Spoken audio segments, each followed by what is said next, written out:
how's it going? It's Colin Daniel here from riffninja.com.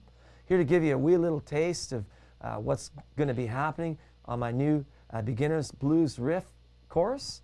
And why don't we get started?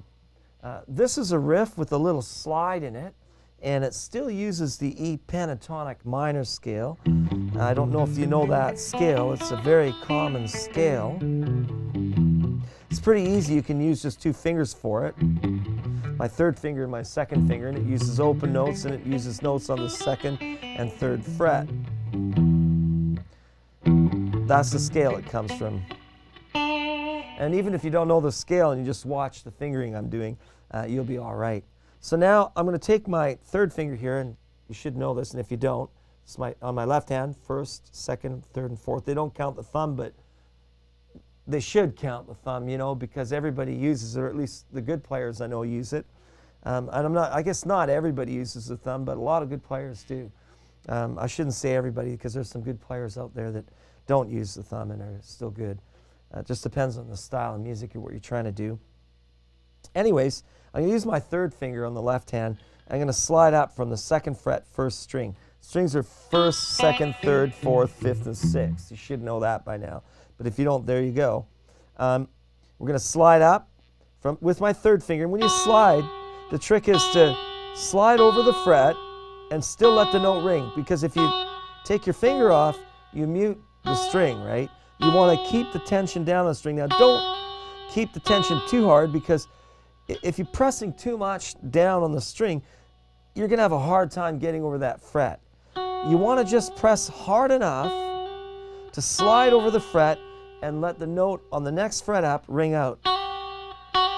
Now, this particular slide, sometimes you want to pick, ring, slide like that, where you let the note before it. But this particular slide is this particular technique on this slide, because there's many different slides, right? Like I said, you could hold the note, then slide up and let it ring. That's one style, but the style we're going to do today is just where you pick it and slide up. So that's the first thing you got to do, is practice that slide.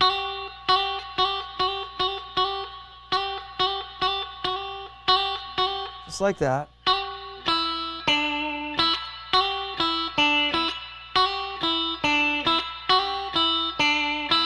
So that's the first part of your riff. I know I'm doing it really quick. I'll slow it down in a second. The idea is to take this slide, once you get it, and you let that 3rd fret G on the 1st string ring out. Then you play it open. So that's a downstroke first with your right hand. Then an upstroke for the open string. Then a downstroke for the 2nd string 3rd fret, still using your 3rd finger. So watch again. And then open 1st string again.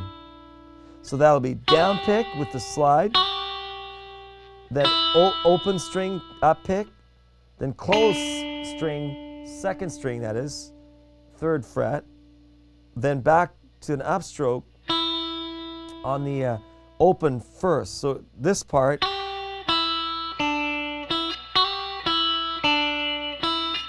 down, up. It's really important to get your picking. If you pick them all down, at this speed, it wouldn't matter as much, but it's not as smooth. When I start playing it fast, makes a big difference in your timing. So try and get in a habit of that down, up picking. So it's going to go down, up, down, up. It's going to be slide from the 2nd fret, 1st string, up to the 3rd fret, 1st string, and that's all in the downstroke. Then an upstroke for the open 1st string. Now for the closed 2nd string, 3rd fret, a down pick, then cross over again and back up. And this riff has a little bit of a string skip, which means that instead of going in order, like when you play a scale, you're just skipping 1 string at a time. Whereas now we're going to go, this is why I stopped here. So first get that phrase. You got that? Hope you do. Okay, we'll go over it one more time, real slow.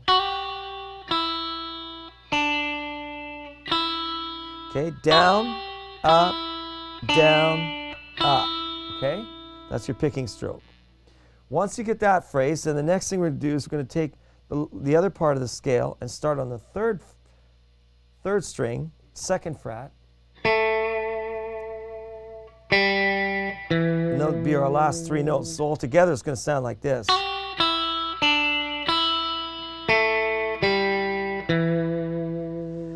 Now in this open position, it can be a benefit, depending on the effect you want, to leave that last string that you plucked, the high E, let it ring out as a drone. So you could do this. So you can still hear that high E string in there. You don't have to though. You can just play it like this. Without the E string ringing, right? That's kind of up to you. Sometimes I'll play the notes more staccato.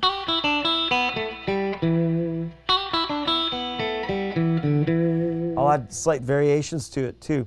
But this is a really good foundational riff, and it comes right straight out of the scale. So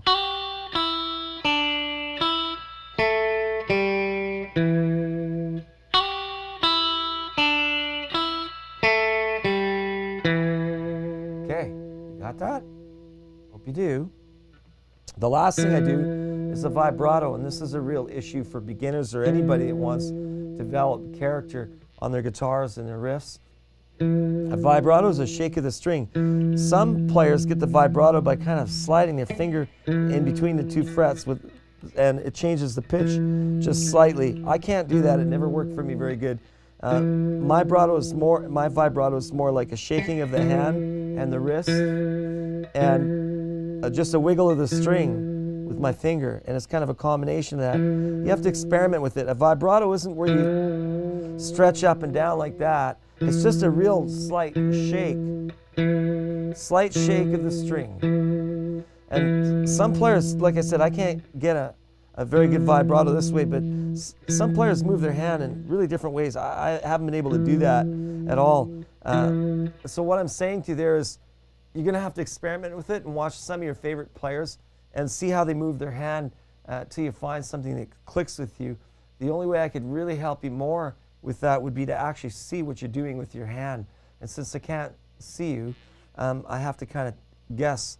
But the easiest way to play a vibrato is just to shake the string a little bit, whether it's just with your finger or a combination of your finger and your wrist up and down a bit. That feels too awkward for me. It's kind of a little bit of a combination of my finger and my wrist pivoting on this thumb, which is wrapped over the top of my neck on the guitar. You'll have to experiment with it a bit, but that's called a vibrato. So in the end, the vibrato at the end to add a little character.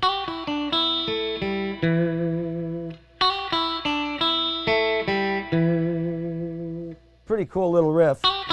Sometimes I'll repeat the slide a bunch of times, like